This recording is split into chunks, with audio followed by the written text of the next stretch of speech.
Na Fakulteti za družbene vede se ukvarjamo tudi s proučevanjem kriz in kriznega menedžmenta.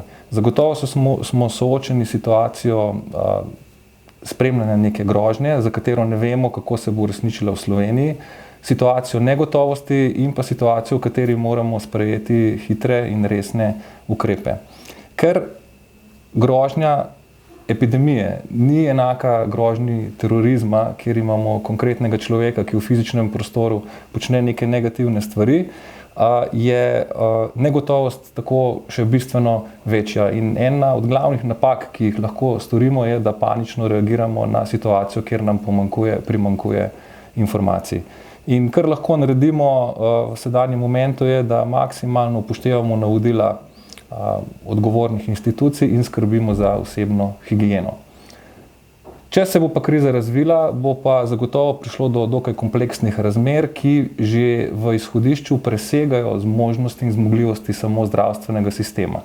In v Sloveniji imamo veliko število akterjev, ki so se že v preteklosti načrtno usposabljali, pripravljali in tudi sprejeli različne načrte za pojav epidemij in seveda tudi pandemij.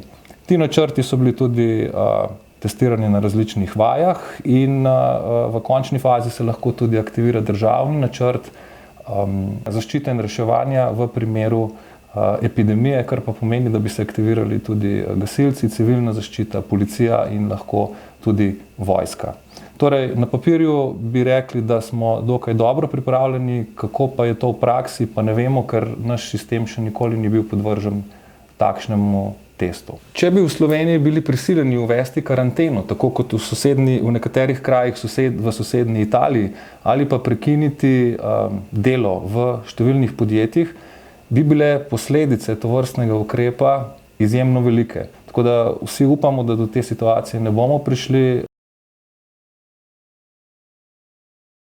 Torej, kar lahko storimo v dani situaciji je, da maksimalno skrbimo za osebno higieno, upoštevamo navodila pristojnih institucij in s tem zmanjšamo možnosti virusu, da se širi v našem okolju.